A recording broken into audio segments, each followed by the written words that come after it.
Alexandre Cormon vous présente le podcast Écris ta légende.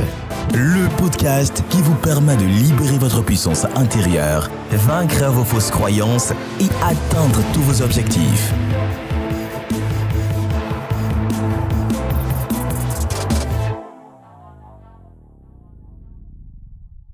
Bienvenue à toi, tu es dans Écris ta légende, le podcast qui est là pour t'aider à libérer ta puissance intérieure. Et aujourd'hui, j'ai une invitée très spéciale. Je ne te cache pas que ça a été difficile de l'avoir en interview parce qu'elle est busy. Tout le monde la connaît. Elle est extraordinaire. Elle est gentille quand même. J'ai nommé Chloé Bloom. Salut Chloé, comment tu vas? Merci Chloé. Merci beaucoup Alex. Là, quelle entrée. Je suis busy, mais pas tant que ça quand même. Faut pas abuser. Franchement, je suis super contente d'être là.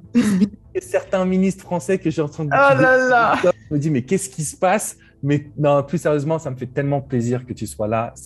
En fait, tu es l'une des rares personnes. Je me suis dit, je vais la voir le moment où je suis rodé en interview, le moment où j'ai préparé mes questions, où j'ai demandé à ma communauté qui te connaît justement parce que tu es coach, tu es mentor, tu es entrepreneur. Tu es aujourd'hui une figure du développement personnel en France. Est-ce que tu peux, pour les femmes et les hommes qui ne te connaissent pas encore, peut-être juste te présenter en fait, nous parler un petit peu de ton parcours, comment tu t'es lancé en tant que coach et après on reviendra sur ta légende personnelle.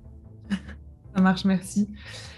Donc moi je suis Chloé Bloom, on me retrouve sur les réseaux sociaux sous le nom de Chloé Bloom. Aujourd'hui je fais différentes choses. En fait j'ai différents business, donc ça peut être une académie de dev perso en ligne, une marque de vêtements, des coachings, j'ai un coworking holistique à Lyon.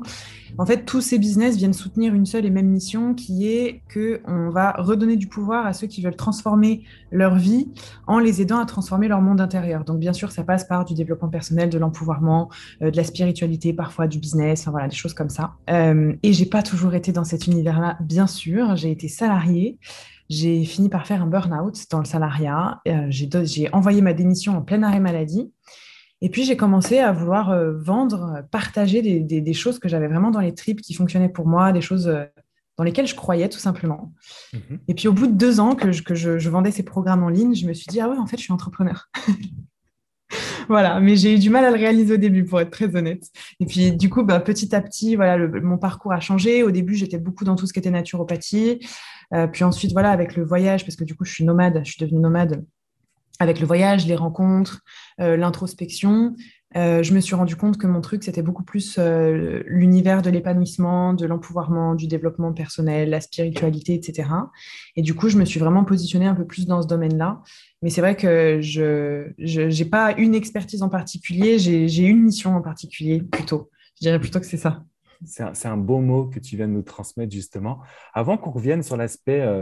tout ce qui est relations, on va dire, sociales, professionnelles, amoureuses, tout ce qui t'a permis de devenir aujourd'hui qui tu es. J'aimerais qu'on revienne un petit peu sur ton enfance, ta personne. Parce que souvent, on voit en fait des personnes, bon, nous, on te suit encore une fois, tu es une coach hyper reconnue, on se dit qu'est-ce qu'elle a de la chance, qu'est-ce qu'elle a de la force. Est-ce que tu as toujours été comme ça? Est-ce que tu as été peut-être une enfant un petit peu avec des peurs, des craintes et tu t'es transformée au travers du développement personnel? Est-ce que tu peux nous en dire quelques mots? Ouais, complètement en fait, complètement. Je pense déjà que toutes les personnes qui soit deviennent coach, soit font ce travail sur elles, c'est forcément parce qu'à la base, il y a une insécurité ou une souffrance ou une envie de transformation. Moi, j'étais ce qu'on appelle le syndrome de la bonne élève. Tu sais, la petite fille sage qui veut tout le temps avoir la validation de papa et maman, des bonnes notes, qui est tout le temps déléguée de classe, que si j'ai un 18 sur 20, je suis au fond du trou parce que c'est pas 20. J'étais vraiment comme ça quand j'étais petite, donc je réussissais bien, très bien à l'école, etc. Tu vois, mais j'avais énormément d'insécurité, peur de pas être aimée, peur d'être rejetée, peur de prendre ma place. Donc j'arrivais pas non plus à prendre ma place, j'arrivais pas non plus à écouter les choses que j'aimais vraiment faire. Je faisais des choses encore une fois par validation, et ça a généré énormément de colère en fait au fur et à mesure chez moi. Et quand je suis devenue adolescente et ensuite femme, cette colère, elle a pris beaucoup de formes en fait en moi. Elle a pris la forme d'agressivité, elle a pris la forme d'autoritarisme, elle a pris la forme de conflit avec les hommes. J'avais un énorme problème relationnel avec les hommes il y a encore 7 ans, tu vois. Enfin, c'était vraiment un gros problème, un gros truc, un gros dossier. Ça a pris la forme de dégoût de soi, de dégoût de mon corps, de complexe, de non-acceptation, de désamour. Enfin voilà, ça a pris plein de formes. J'ai cristallisé tout ça dans mon corps. Donc non, j'étais pas du tout dans cet épanouissement il y a encore quelques années en arrière. Je suis toujours sur un déclic? Il y en a eu plein de déclics. Il y en a eu Alors, est-ce qu'on plein. peut parler du premier déclic? Ce qui m'intéresse, tu vois, c'est vraiment ce premier moment où tu t'es dit, soit je veux quelque chose de différent, soit j'ai lu ce bouquin, tiens, ça m'a ouvert les yeux là-dessus. Est-ce que tu peux nous parler de la première fois où tu t'es dit, j'ai envie de quelque chose de différent? Ouais, les relations amoureuses. Les relations amoureuses, échec sur échec, schéma répétitif, ça a été le plus gros déclic. J'étais une femme qui mentait, qui trompait et qui après était surprise de la fin du couple. Enfin, tu vois, j'étais vraiment malsaine en fait par rapport à moi et par rapport à la relation de couple et la relation aux hommes. Et en fait, un jour, ça s'est très très mal terminé. J'ai une de mes relations qui s'est très mal terminée où j'ai subi de la violence. Donc de la violence physique, de la violence morale, où du coup, derrière, cette personne a retourné beaucoup de personnes qui m'étaient très chères contre moi, que j'ai perdues de ma vie, du coup.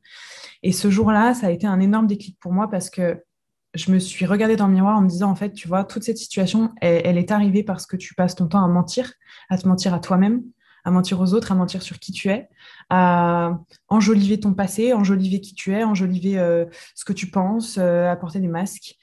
Donc, quelque part, tu en es totalement responsable. Et ce jour-là, je me suis fait la promesse de ne plus jamais mentir à qui que ce soit, à aucun homme, ni à moi, ni à mes parents, sur rien du tout. Et ça a été game changer. J'ai attiré l'homme de ma vie. Enfin, ça a été, en fait, ça a été un cadeau que de me faire ce don de sincérité quelque part. Voilà. C'est hyper puissant ce que tu nous transmets. Comment tu as trouvé cette force? Parce qu'on aurait pu trouver des excuses, on aurait pu se dire, je vais faire ce don de sincérité, et puis 3 semaines plus tard, non, finalement, c'est plus facile de retomber dans mes schémas.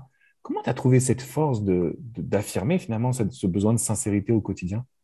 Tu sais, moi, je vois pas ça comme une force au final. Sur le coup, j'ai eu l'impression que ça me demandait beaucoup de courage, mais Mhm. surtout, euh, je sais que dans le moment, je n'avais pas l'impression d'être courageuse. Dans le moment, j'avais l'impression que c'était ma seule option. C'était ça où je finissais, où j'arrivais plus à avancer en fait. Tu sais, c'est ce point de rupture où tu arrives dans la vie où en fait tu es face à un mur et tu dis ok, c'est soit maintenant je fais le changement, soit je me crache contre ce mur et c'est terminé. Et, euh, et ouais, en fait, sur le coup, je me disais, il n'y a pas d'autre solution possible, il n'y a plus d'autre issue possible. Je suis en train de tout perdre. Je suis en train de perdre les gens que j'aime. Je suis en train de perdre les personnes qui m'intéressent le plus, que j'aime le plus. Je suis en train de me perdre. Je suis en train de perdre mon corps. Je perdais tout de moi. Je perdais vraiment tout. Mhm. Et c'était juste plus possible, en fait. C'était la seule option envisageable. Donc, sur le coup, ça n'a pas été forcément quelque chose de courageux. Par contre, à tenir dans le temps, je peux te dire que c'est quand même courageux. Parce que dans le temps, tu vois, Il y a des tu peux petits moments où devoir. tu te dis, j'aimerais bien quand même. Il y a des petits moments où je me dis merde, pourquoi j'ai pris cette décision, tu vois. Mais et ouais, et là c'est courageux. Là dans le temps, ça vient du courage. Mais en fait, je m'auto-alimente avec ce courage-là en me disant waouh, j'ai eu la force de faire ci, j'ai eu la force de faire ça. Donc vas-y, c'est ça que je peux encore le faire. Et puis surtout quand je vois que j'ai eu la capacité d'être sincère avec un homme à propos de qui je suis. Et comment je suis, et de mes insécurités, et de mes pensées, et de mes émotions, et que j'ai été acceptée entièrement, de la plus belle manière qui soit, il n'y a pas plus belle récompense que ça. Il n'y a pas plus beau que de dire, tu es dans la bonne voie. Chloé, tu es dans la bonne voie, donc continue, tu vois. Et ça m'a encouragée, en fait. Et j'ai vu que ça n'était que des cadeaux, en fait, quand tu es sincère. C'est hyper puissant, c'est émotif. Je sais que les personnes n'auront peut-être pas la vidéo, mais on sent tous les deux ces émotions qui existent.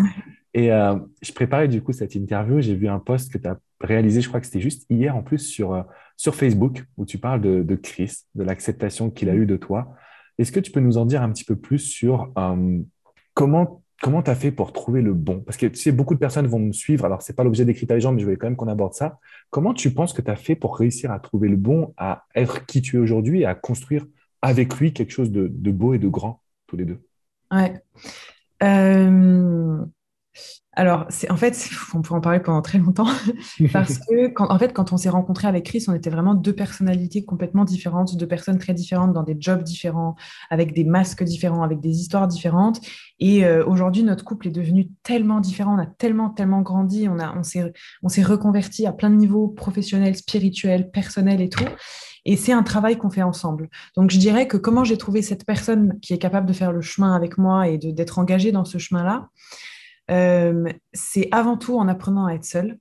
Donc, j'ai appris à être seule, à aimer être seule surtout, pas à juste être seule, à aimer être seule et à me donner de l'amour à moi, avant toute chose, plutôt que de constamment chercher la validation à l'extérieur, le mec qui me redonnerait confiance en moi, alors qu'on sait très bien que ça n'est pas possible et que ça n'existe pas, c'est jamais assez. Il y a eu aussi beaucoup pour moi cette notion de colère à essayer d'évacuer, lâcher prise, changer ma perception sur les hommes. J'étais constamment en colère, j'étais complètement révoltée, mais cette colère au final qui était tournée contre les hommes, elle était tournée contre moi. De jamais être assez féminine, de pas être assez douce, de pas être assez belle, de pas être assez bien fichue, de pas être assez dans l'amour, de pas être assez bienveillante. J'avais aucun amour de moi, mais vraiment, enfin, c'était une violence. Même là, quand j'en parle, ça me soulevait le cœur et la gorge, tu vois. J'étais tellement violente avec moi-même et j'ai appris, en fait, si tu veux, petit à petit à déconstruire ça. Et quand j'ai rencontré Chris, je me suis dit, en fait, tu sais quoi, je vais tout lui dire de moi et je vais tout de suite lui montrer qui je suis. Pas de séduction, pas de masque, pas de stratégie, juste qui je suis. Et si ça passe pas, c'est que c'est pas lui. Et en fait, c'est passé tout de suite. C'est passé tout de suite et ce qui m'a fait tomber amoureuse de lui, c'est de voir qu'il était capable de m'aimer entièrement comme j'étais, avec tous mes côtés les plus dark et mes côtés les plus lumineux, tu vois. Et vice-versa, en fait. Et vice-versa, je dis pas que ça a été facile, on a connu des périodes extrêmement challengeantes dans notre couple, on a atteint des points de rupture, on a failli se séparer, on a vraiment traversé beaucoup de trucs très, très, très chauds, mais en tout cas, voilà, j'ai un partenaire avec qui je fais le travail, la construction, parce que je pense qu'un couple, c'est pas qu'au début, je crois que le travail est encore plus difficile plus les années passent, et c'est tout ce truc d'entretien, et c'est un travail de tous les jours, en fait, un engagement de tous les jours. Je pense que tout le monde sait ça aujourd'hui grâce à ce que tu transmets. Et puis, quand on pense aux relations sentimentales, rien n'est simple, rien n'est facile, ça demande du boulot. Mm. Mais quand c'est puissant, on l'entend, tu vois, à votre niveau, c'est sûr que ça donne un accès au bonheur qu'on n'avait même pas encore imaginé. C'est un amour qui est beaucoup plus fort qu'on pourrait le penser. Et ça m'amène vers une question que j'aimerais te poser. Je me suis demandé, pour toi, c'est quoi ta plus grande force au quotidien? Qu'est-ce qui te permet d'inspirer des dizaines de milliers, voire même centaines de milliers de personnes? Quelle est ta plus grande force personnelle? Alors, c'est très marrant parce que là, à l'heure actuelle où on parle, je suis en plein mastermind et hier, je suis venue avec la problématique que j'ai perdu ma force. Enfin, en fait, je suis venue avec la problématique que je ne sais plus quelle est ma force, je ne sais plus quel est mon super pouvoir, j'ai besoin de reconnecter avec ça et j'ai besoin de savoir ce que c'est. Et en fait, depuis hier, j'ai fait un gros travail dessus, donc avec les personnes du mastermind, ma communauté, etc. Et donc là, j'ai enfin la réponse depuis à peine quelques heures. Génial, c'est bon, on est bon là, on est bon. Ouais, ouais, c'est bon, j'ai la réponse. Alors que tu vois, je l'ai eu pendant plein d'années, mais là, je l'ai reperdu et là, c'est bon, c'est revenu. Je pense que je pourrais te dire mon leadership, parce que je pense vraiment que mon leadership, c'est ce qui fait aujourd'hui ma plus grande force, que ce soit avec mon équipe, mon business, etc., dans un groupe. Mais finalement, le leadership, qu'est-ce que c'est? Je pense que le leadership, c'est la vision, l'amour et la réassurance qu'on est capable d'apporter. Et, euh, et je pense que ma plus grande force, c'est ça, c'est d'être capable de savoir exactement où je veux aller. Ça, personne ne peut l'enlever de ma tête. D'avoir le courage d'y aller. Je suis quelqu'un qui a beaucoup, beaucoup, beaucoup de courage émotionnel. Et d'emmener les gens avec moi. Voilà, que ce soit des gens que j'aime ou des gens de la communauté. Ouais, je crois Et que c'est ça. ce qui est marrant, en fait, c'est que, alors, je vais un peu schématiser grossièrement, mais aujourd'hui, j'ai vu que ta communauté était extrêmement féminine. Mm. Il y a des hommes qui aujourd'hui te suivent. Il y a des hommes qui, ton premier discours a été peut-être plus féminin, en tout cas plus porté sur qui tu es. Et aujourd'hui, c'est plus grand que toi, même, j'ai envie de dire. Parce que Ouais.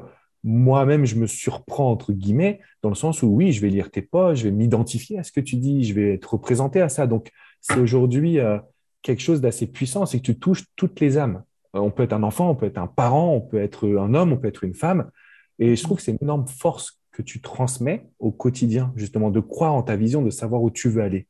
Mais alors, la question que je vais te poser, forcément, c'est, mais moi, je me suis dit, dans la tête de Chloé Bloom, euh, où est-ce que tu vas aller, quoi? Où est-ce que tu veux aller? Le chemin apparaît en avançant. Tous mes mentors me disent ça. Donc moi, je marche, je m'arrête jamais. Et je sais que la direction va changer. Et je sais que là où je veux aller dans 2 ans, ça sera sûrement pas là que je vais aller et que ça va être un Mhm. peu à côté ou ça va être autre chose, tu vois. Et je lâche vraiment prise sur le résultat. Mais je sais exactement comment je veux marcher. Je sais que je veux faire que des choses qui sont vraiment intègres pour moi, en tout cas, qui collent vraiment à mes valeurs. Donc dans la sincérité, dans l'amour, dans le partage, que des choses que j'ai dans les tripes, des choses que je kiffe aussi.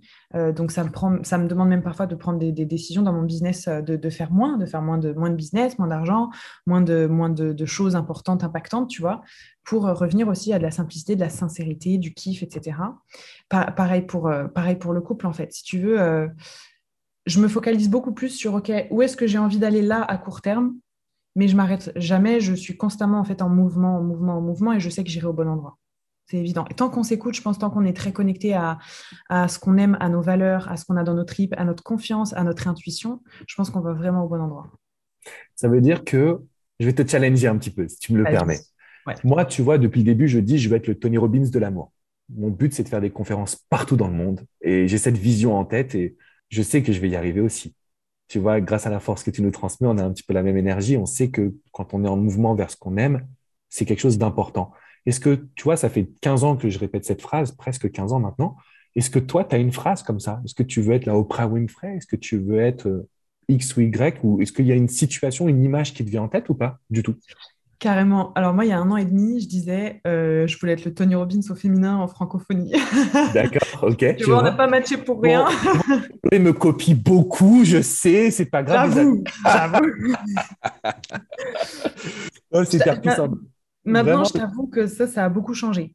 Ça a beaucoup changé ces derniers mois et que j'ai beaucoup de doutes, beaucoup moins de certitude qu'avant par rapport à ce que je veux devenir parce qu'il y a des choses qui étaient importantes pour moi avant qui le sont moins aujourd'hui, parce que je suis plus motivée par les mêmes choses, parce que voilà, le fait d'être beaucoup mise en avant, c'est aussi quelque chose dont je souffre parfois, tu vois.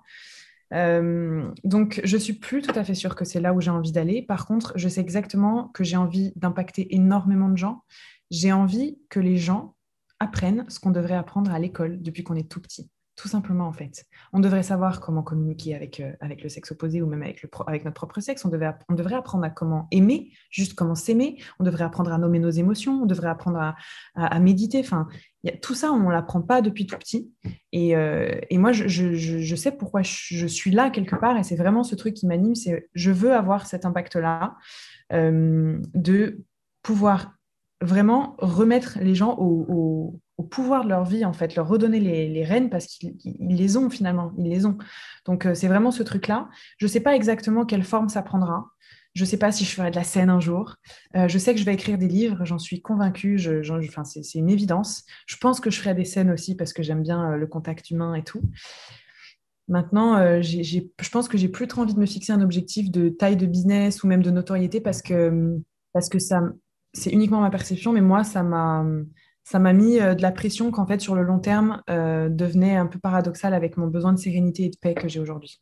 je te comprends à 200% parce que, bon, comme tu es super ouvert dans ce podcast, moi aussi, je vais m'ouvrir aux personnes qui vont nous écouter. Mais pendant longtemps, donc, je t'ai parlé de cette image de Tony Robbins et aujourd'hui, je me dis oui, mais ça implique certains sacrifices qui sont pas toujours évidents à réaliser, type bah, passer moins de temps avec sa femme, passer moins de temps avec ses proches, avec ses amis. On sort d'une pandémie, ça fait 2 ans que j'ai pas vu ma famille. Je me suis reposé aussi des questions à ce niveau-là. Et c'est ce que tu dis, en fait, c'est que le voyage humain, il est perpétuel. Tout à l'heure, je t'ai coupé un peu rapidement à ce niveau-là. On reviendra là-dessus. C'est que le développement personnel, c'est infini, en fait.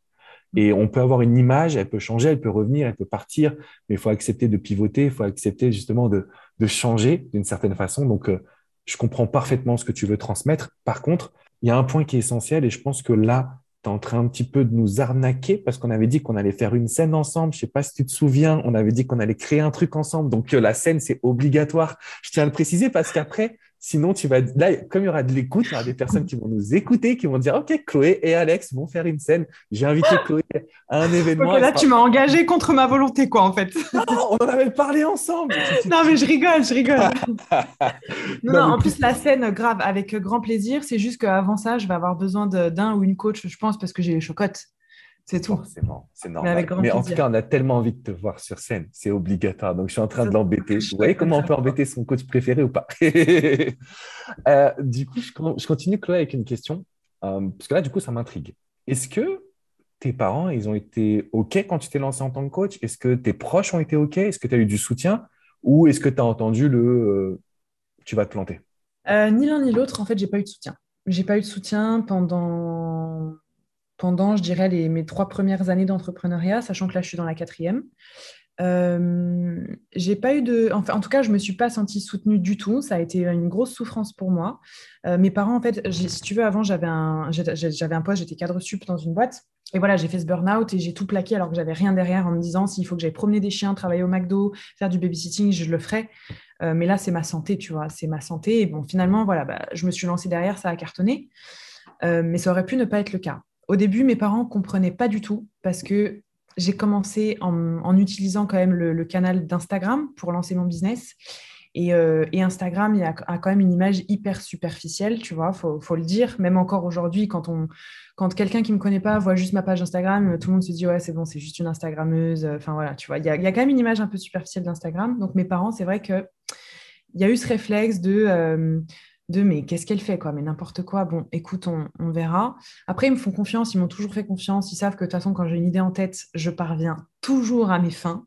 Donc, si tu veux, ils m'ont vraiment fait confiance et ça, je trouve que c'est une grande preuve d'amour, tu vois. Donc, ils m'ont pas mis de bâton dans les roues, ils m'ont pas découragé, ils étaient juste perplexes et un peu absents en termes de soutien.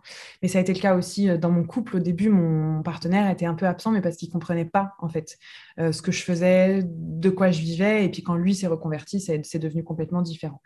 Mais, mais honnêtement, ce truc de soutien, j'en ai quand même beaucoup souffert. Je pense qu'il y a beaucoup d'entrepreneurs, et peut-être que toi, c'est le cas aussi, enfin, j'aimerais bien que tu nous partages après, quand on se lance dans cette voie un peu de leadership, on se sent très seul. C'est aussi pour ça, tu vois, que là, je suis en mastermind ou que, voilà, qu'on connecte aussi entre nous.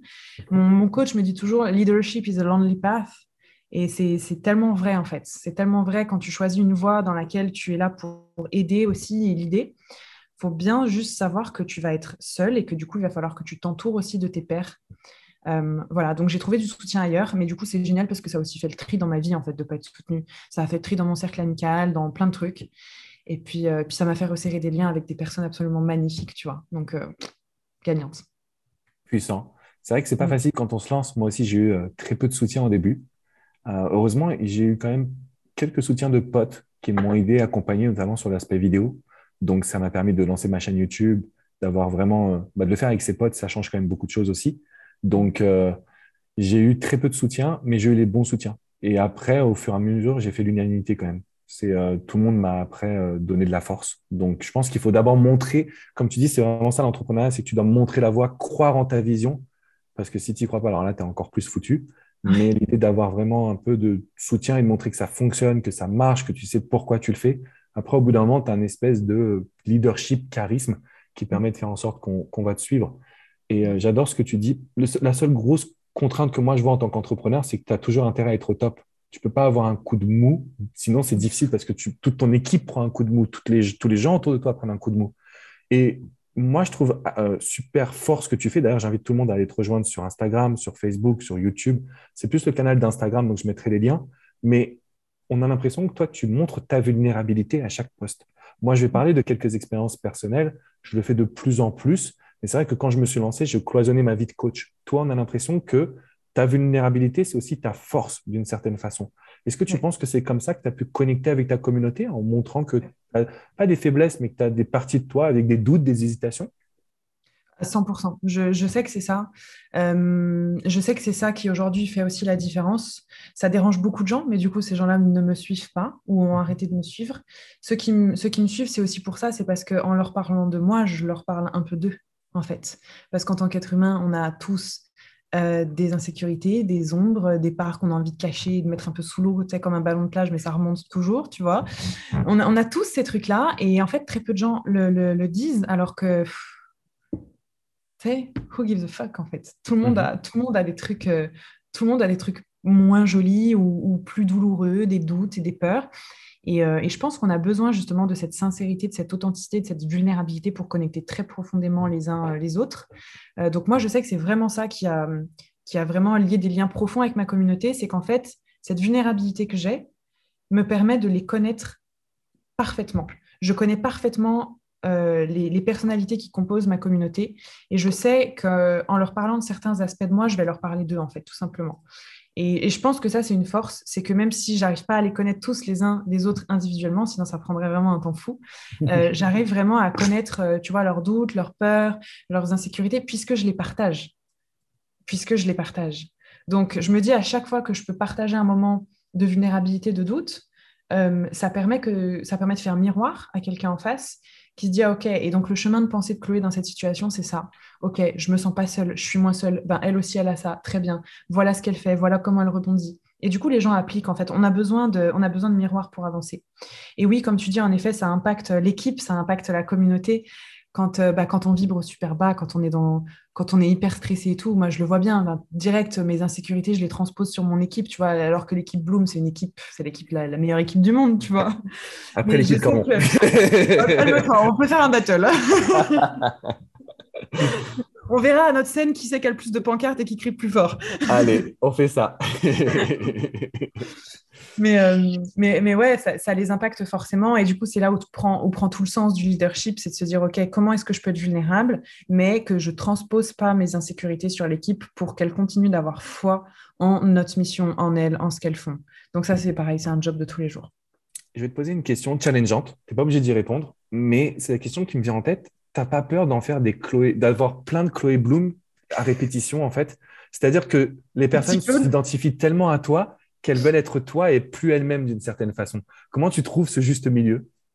C'est hyper intéressant comme question parce que c'est quelque chose que je me suis beaucoup posé en mode je ne veux surtout pas entretenir de fanatisme. Je trouve que c'est pas sain le fanatisme et je ne veux pas que les gens soient fans de moi, tu vois.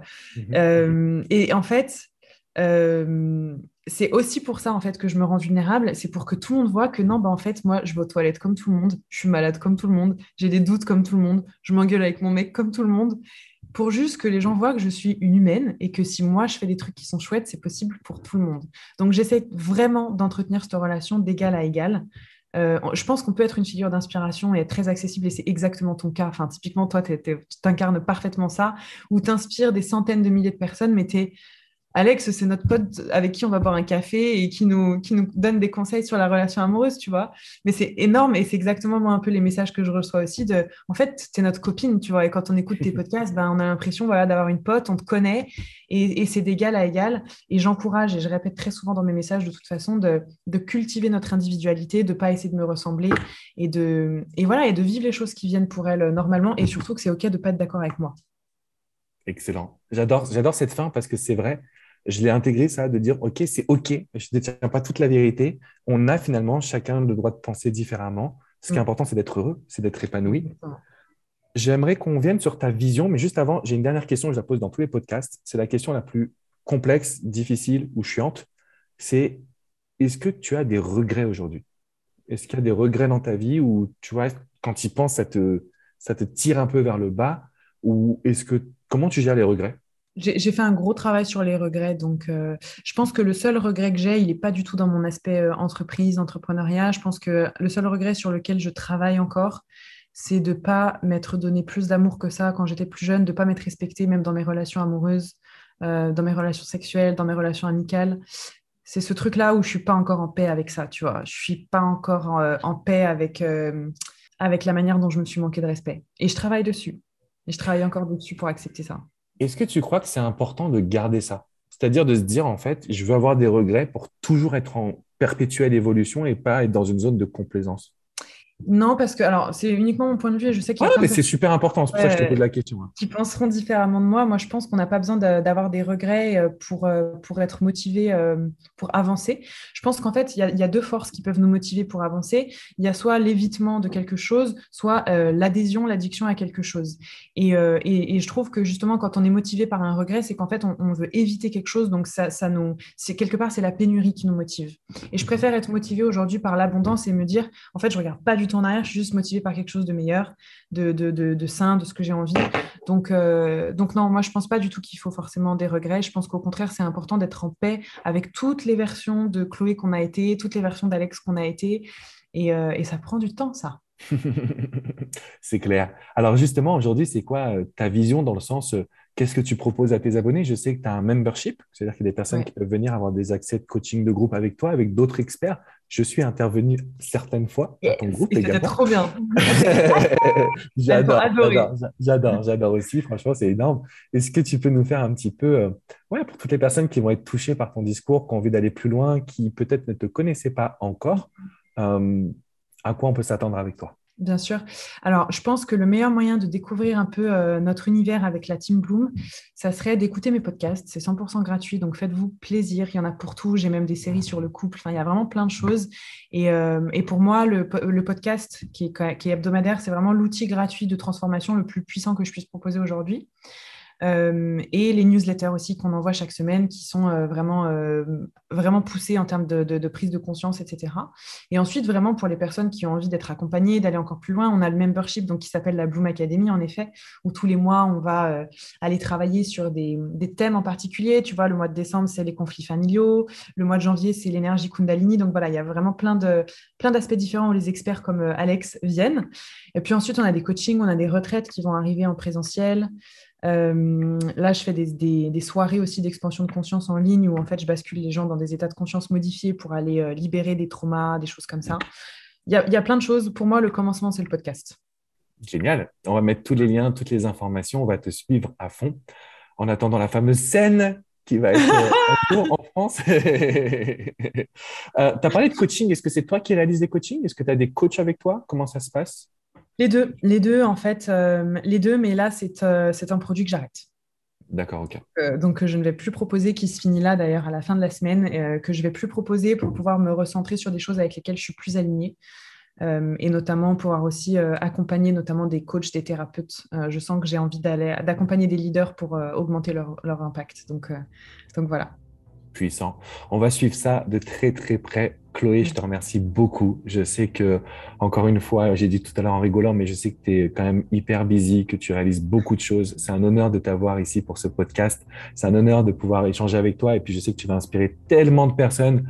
Donc, les amis, on écrit sa légende, on met 5 étoiles, un petit commentaire et après, on fonce chez Chloé Bloom. Plein de ressources. Son podcast qui est vraiment excellent. Je l'écoutais d'ailleurs. En fait, moi, j'aime bien écouter tout ce qui se passe sur le web des coachs qui m'inspirent. Et, J'adore. non, mais c'est vrai, c'est hyper puissant ce que tu proposes. Donc, allez-y, les amis, ça va changer. Ça va vraiment vous changer aussi, ça va vous aider. Et puis, Insta, je trouve que c'est hyper puissant, les posts que tu fais. Je sais que tu dois y passer beaucoup de temps. Parce que moi, quand je poste sur Insta, c'est vrai, les amis, ça prend pas trop de temps. Je suis pas trop Insta, je suis plus YouTube. Mais toi, ça se voit que tu as le souci du détail sur Insta et que tu nous inspires au quotidien. Donc, merci encore, Chloé. Franchement, c'était super cool. Merci beaucoup, Alex. C'était génial, un vrai plaisir. Merci. À bientôt les amis, on est sur Écrit ta légende. N'oubliez pas de nous soutenir également l'ONG Rapa au Togo à Lomé pour les orphelins. On vous fait une grosse bise les amis. Ciao ciao.